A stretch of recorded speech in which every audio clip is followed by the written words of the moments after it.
I'm back. Today I'm going to show you something really quick, a basic skill, which is pastry making. I'm going to make some jam tarts out of it, just so that I've done something with the pastry.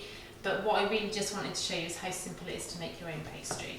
So what you need is plain flour and butter, which I've already got here. You will need to use half the amount of butter to the amount of flour that you use. So for this recipe I've got 250 grams of flour, 125 grams of butter. But if you wanted to make a smaller amount, for example, it'd be like 100 grams of flour, 50 grams of butter. So all you're doing is, if you saw my scone video, it's very similar. We're just making this into a fine breadcrumb, rubbing it together with our fingertips. And then once that's done, we're going to add some liquid and bring it together to form the pastry. So I have said this before, but when you're rubbing things in, you're just using the tips of your fingers. You don't want to use your whole hand because that makes it too hot, causes the butter to melt. That releases fat. That's not good. We want to keep it cold. Using cold butter is the best. And if you've got cold hands, that's pretty good too. So I'm okay there because my hands are always cold. So yeah, just keep on rubbing it in. This butter, flour, and then you bring it together. You can just bring it together with water, cold water, and for this amount probably about 8 to 10 tablespoons would do it. But we're going to incorporate some egg into this, which just makes it a little bit richer.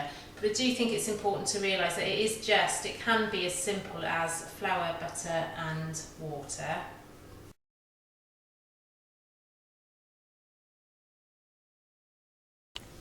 Okay, I think that looks okay, and if you want to just check if you've got any big lumps of butter, then give the bowl a little shake and the big lumps will come to the top, just so that you can ensure that it's quite even sized breadcrumbs.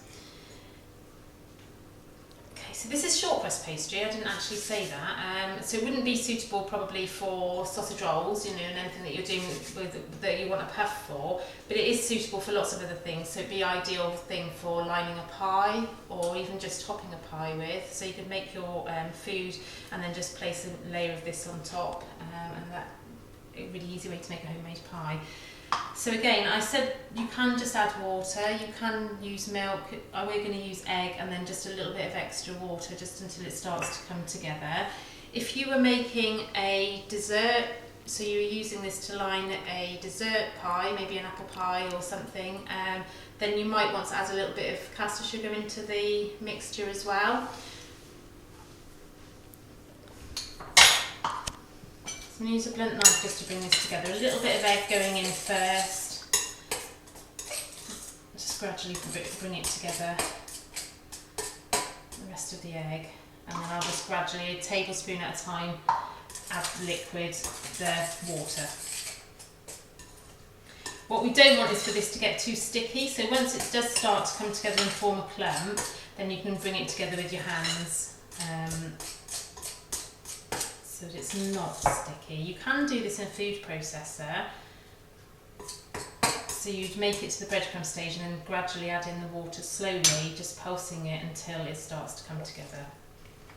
I put a tablespoon there to put it in spoonfuls and then just poured it in.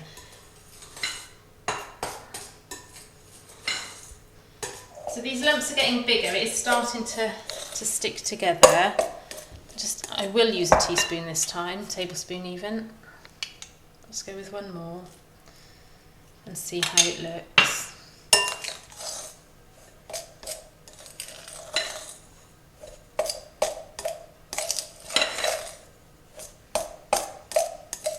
Okay, it's a little bit of judgment call here. I'm going to put a tiny drop and then I'm going to start to try and bring it together with my hands.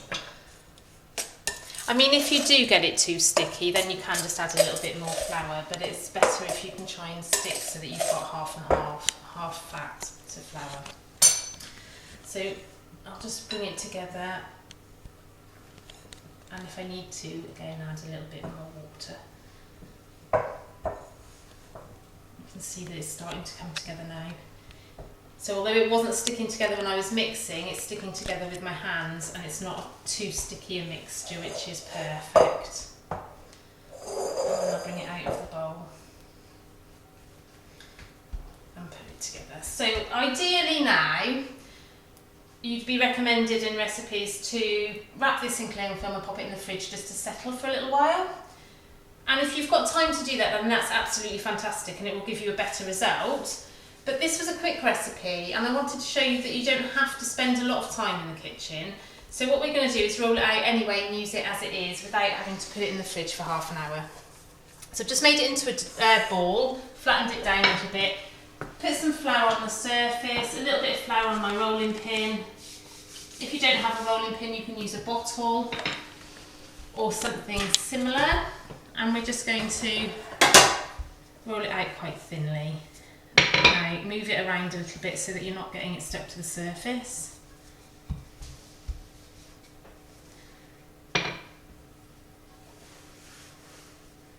Like I say, I'm going to use this to make jam tarts, but because that's the simplest, easiest thing to do with this pastry. And it's really quite a nice little snack as well. But we could make savoury tarts with this, so we could add like a quiche mixture of eggs and milk with some onions and ham, make little tiny quiches, that would be nice.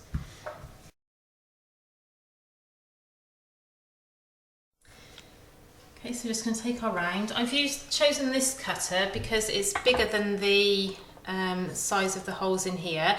These have been greased with some butter to stop the pastry from sticking to it while it's in the oven. And then we'll just place gently into there. I'll go around trying to go around the edge a little bit so that you're not wasting great big bits of pastry. It needs to be handled as little as possible really, so we don't want to be scrunching it up and redoing it too many times.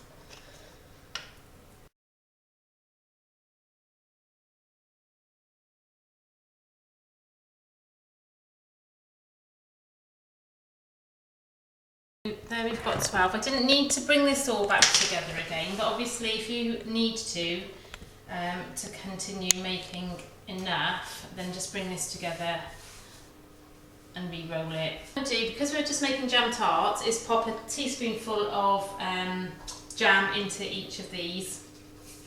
Don't overfill them because they will swell up in the oven and leak over if you put too much in, so you don't need anywhere near as much as you might think. We're just going to pop in a good dollop of jam, probably about that much. So we're not filling it. Might not look like enough, but it will be fine once it comes out.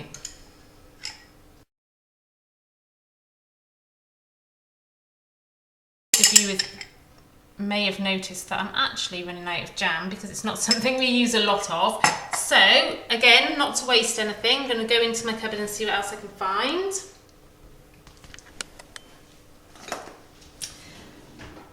While it's not Christmas, I do love a bit of mincemeat, so we're going to make mince pies now with the rest. I'm going to pop those into the oven now. We've got it just over 180 degrees already warmed up. Pop them in, and I'm going to say maybe about 10 minutes.